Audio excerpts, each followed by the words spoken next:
Assalamualaikum warahmatullahi wabarakatuh.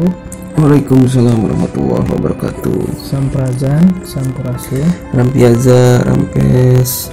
Selamat datang kembali di podcast Gioda. Kali ini saya Kang Aj bersama Kang Ahib akan menjelaskan sebuah tema tentang adab dan ilmu. Ada pertanyaan dari subscriber lah Kang, gini.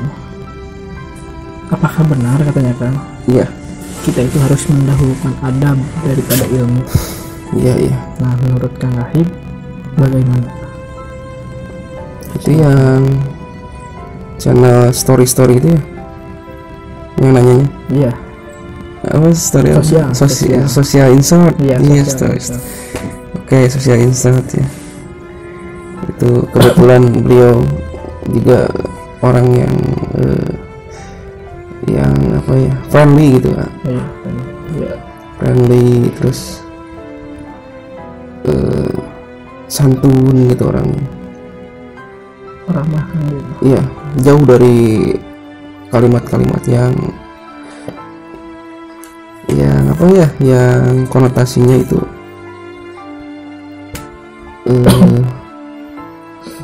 kotor atau apa gitu. Sangat menjaga lisannya. Sangat tertata dia kalimat-kalimat. Ya itu contoh nyata gitu ya. Contoh nyata sebuah sikap yang menunjukkan bahwa dia itu memang orang yang berkualitas. Betul Kang. Begitu. Oke. Jadi tadi pertanyaannya itu adab Iya. dulu atau ilmu dulu begitu ya. Adab dulu atau ilmu dulu? Oke. Jadi ini menurut versi siapa dulu nih? Soalnya banyak versi juga sih ya, banyak versi, banyak pendapat orang lain yang mungkin ya tidak ada salahnya. Semua pendapat Berhak berpendapat yang berhak berpendapat, tidak ada salah. Orang membukakan apa ya, masukannya, sarannya itu kan bagus gitu kan. Jangan dipendam, buat kapan gitu, sampai kapan dipendam gitu. Lebih baik diutarakan saja, jangan takut salah. Iya, betul. Jangan takut salah. Yang benar tidak akan terlihat benar kalau tidak ada yang salah. Yang salah tidak akan terlihat salah kalau tidak ada yang benar. Biarnya maksudnya sering melengkapi. Iya. Oke, adab itu kan begini ya, kalau menurut Kang Ahib, adab itu muncul dari sebuah tingkat yang tinggi di dalam diri setiap makhluk ya. Setiap makhluk nih, Kang Ahib ya bicarakannya setiap makhluk. Karena adab itu muncul dari sebuah sebuah sikap alami. Sikap alami. Iya. Misalnya kita manusia. Sikap alami manusia itu memang seperti itu seharusnya. Dia tahu begitu kan. Tahu bagaimana sih kita ini sebagai manusia itu bagaimana seharusnya. Iya. Jadi kalau adab itu sebenarnya lebih ke arah didikan. Didikan kalau ada. Iya. Berarti tergantung yang didik atau gimana kan? Iya betul. Jadi kita respon, kita mendidik. Nah kita kan punya orang tua juga, orang tua itu kan perannya besar dalam mendidik juga gitu kan. Ternyata yang cepat sekali diserap oleh kita yaitu hasil dari pendidikan orang tua. ya, hasil dari contoh sebenarnya, contoh orang tua itu seperti ini, orang tua seperti ini. Kita kan langsung merekam, taruhlah kita ini anak kan, kita langsung merekam, oh ini seperti ini, oh ini seperti ini. Jadi bukan dari nasihat. Jadi peninggalan moral sebenarnya. Peninggalan moral, ya peninggalan. Dan di dalam diri manusia juga sebenarnya sudah ada etika-etika seperti itu. Sebenarnya kita itu kalau memang kita kan turunan kita itu turunan dari memang orang-orang yang dulunya beradab gitu kan, dulunya beradab. Ya mudah-mudahan sih kita keturunan dari sana ya, bukan orang yang tidak punya pembiadaban begitu. Mudah-mudahan keturunan dari sana, dan itu secara tidak langsung kan genetik. Kromosom gitu kan ada tersalur ke kita. Warisan moral pasti ada, pasti kita itu setidaknya sudah ada memori di sini. Datanya telah tersimpan. Kadang kan kita sering memilah-milah ya, wah perbuatan ini apakah baik atau tidak. Kadang kita ada dalam keraguan-raguan itu kan. Kadang suka berpikir gitu. Ternyata kita ini ada memori itu. Dalam diri manusia itu ada memori itu. Kita sering berpikir, oh ini kayaknya tidak baik seperti ini, oh ini kayaknya tidak baik seperti ini, oh ini kayaknya baik. Nah, gitu. Ya, saya tidak sadar kita seperti itu kan. Ada sebenarnya. Nah, tergantung kita memilah-milahnya seperti apa, dan kita terdidik dari semenjak kecilnya itu seperti apa, itu akan hasilnya atau buahnya terlihat sekarang. Ketika kita remaja, buahnya akan terlihat. Nah itu, jadi yang pertama itu adab itu memang sudah diterapkan, sudah ada sebenarnya di dalam diri kita itu. Dan kemudian yang kedua, didikan. Dari didikan juga. Iya. Jadi pendidikan ya. Oke. Jadi seperti itu, singkatnya ya, biasalah pembahasan gang ya, skala gang ya. Oke. Nah, beda lagi dengan ilmu biasanya kita dapatkan dari sebuah pengajaran. Kita belajar untuk mengetahui itu, belajar untuk mengetahui ini. Jadi bukan hasil dari ini hasil eksplorasi kita sendiri. Jadi untuk adab itu tidak perlu dieksplorasi, ternyata sudah ada. Tapi ini harus dieksplorasi oleh kita. Kita harus pelajari ini, kita harus pelajari itu. Maka kita akan memiliki ilmu itu.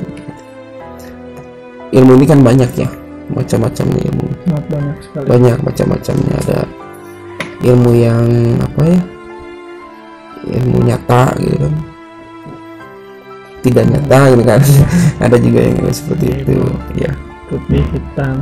Nah kayak gitu seperti ada juga ilmu merah. Nah perbandingannya mungkin seperti itu yang mendasar. Oke, mungkin ada pertanyaan lagi. Yang punya ilmu biasanya kan suka timbul kesombongan itu kan ya. Nah itu dari situ. Nah makanya tadi kembali lagi, setelah kita sudah kuat di dalam hal adab itu, kita ke yang kedua, fase yang kedua itu didikan orang tua begitu lah. Percuma kita kan dalam kondisi masih meraba-raba lah kalau masih kecil mah ya. Walaupun kita sebenarnya sudah ada di dalam diri kita itu adab itu sudah ada, tapi kita meraba-raba. Peran siapa di sini yang paling dibutuhkan? Nah,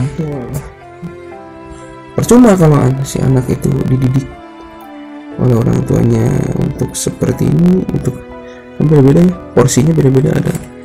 Ada yang seperti itu, misalnya yang lebih dimenonjolkannya emosi gitu kan. Ada juga yang seperti itu. Nah nanti ketika dia menemukan ilmunya, nah dengan seperti itu tidak bisa mengendalikan. Nah kebanyakan seperti itu, tidak bisa mengendalikan. Jadi memang adab harus ini dulu ya Kang, paham dulu semua adab Adabnya, pahami dulu adabnya. baru mencari ilmu. Iya, jadi jujur tanya itu kita tahu, tanya kita tahu. Dan ketika adab kita sudah baik, sudah kita kuasai lah, sudah kita kuasai. Gini lah, kita ini orang timur, Orang timur. kita orang timur, kita itu mengenal yang namanya sopan santun, adat Iya. istiadat. Nah itulah, itu ke flexibility kita gitu kan, untuk menjalani hidup di masyarakat orang timur itu. Jadi kita harus menyesuaikan agar baik gitu kan, agar baik, Agar baik. walaupun untuk skala manusia ya gitu kan. Entah mungkin levelnya kalau di skala sang pencipta itu Beda. adabnya harus seperti apa gitu kan, Kayaknya berbeda. adabnya harus seperti apa gitu. Tapi kan setelah kita menemukan seperti starternya itu kan, starternya untuk kita mencari ilmu itu. Nah kita pelajari ilmu itu dengan adab, itu akan lebih besar lagi ya, pemahaman kita akan lebih menonjol lagi, lebih luar biasa lah gitu. Seperti itu. Jadi gini ya, jadi ada kalimatnya seperti ini ya, sabar dalam menuntut ilmu dipelajari dari adab. Jadi nggak sembarangan ya nih. Sabar. Iya, sabar dalam menuntut ilmu dipelajari dari adab. Betul, betul. Adab dulu kan. Adab dulu ya. Mencari ilmu perlu adab. Ya seperti kita kemarin kita kan membahas galau itu. Iya. Nah kita bisa kategorikan lah. Kita bisa kategorikan. Berkaitan kan. Iya. Kita berwirausaha misalkan kan, namun gagal terus, anjlok gitu kan, politiknya. Apakah Paling kita utama berarti adab. iya kesabaran Sabar. ya, kesabaran dalam kategori, memang ini kan sebuah kalimat kesabaran ya, Iya. kita bisa mendefinisikan itu kesabaran itu apa, dan kita bisa mengaplikasikannya masing-masing. Itu masing-masing pilihan. Paham atas ilmu dipelajari dari adab. Iya, paham atas ilmu dipelajari dari adab. Tersebarnya ilmu dipelajari dari adab. Mari dahulukan adab dibandingkan ilmu gitu. Jadi ada kalimatnya seperti itu ya. Jadi poin ininya, quote-nya, karena dari peradaban ada kata adab, Dari peradaban ada kata adab, ada kita. maka sungguh adab perannya begitu besar. Iya, betul. Jadi sebuah lingkungan yang sudah dikatakan beradab itu pasti makmur. Itu pasti makmur, pasti gemah ripah roh jinawi, pasti bergotong royong, akur pajajaran Iya, Pajajaran Siliwangi.